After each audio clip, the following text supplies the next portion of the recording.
On est 5 membres du jury, on regarde tous les films qui sont en compétition et on débat, on essaye d'avancer nos arguments positifs, négatifs, afin de déterminer quel est le film qui nous paraît être le plus pertinent, le mieux monté, le mieux réalisé, l'histoire la plus émouvante, la plus impressionnante. Donc voilà, c'est un travail assez intense, parce qu'on est 5, mais forcément on a chacun notre sensibilité. Et notre sensibilité n'est pas forcément la même que celle du voisin, et donc il faut avancer ses arguments pour pousser tel ou tel film en fonction de ce qu'on a ressenti. Un bon film d'aventure, c'est un film qui raconte une histoire.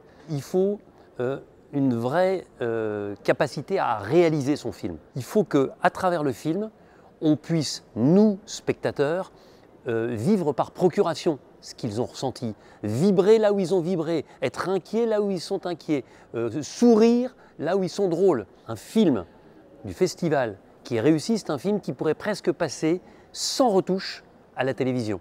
Un aventurier, c'est quelqu'un avec un A majuscule qui a un petit supplément d'âme. J'ai coutume de dire que c'est un homme ou une femme ordinaire, avec un O majuscule, c'est pas du tout péjoratif, mais quelqu'un comme vous et moi, mais qui a quelque part en lui, dans son cœur, dans sa tête, des élans extraordinaires qui lui permettent de partir.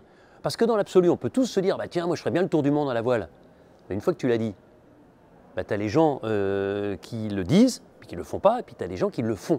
Et c'est ça qui me fascine. C'est-à-dire que pour être un aventurier, il faut avoir des idées, il faut avoir des convictions, il faut avoir énormément de courage, et puis il faut être souvent capable quand même de risquer sa vie.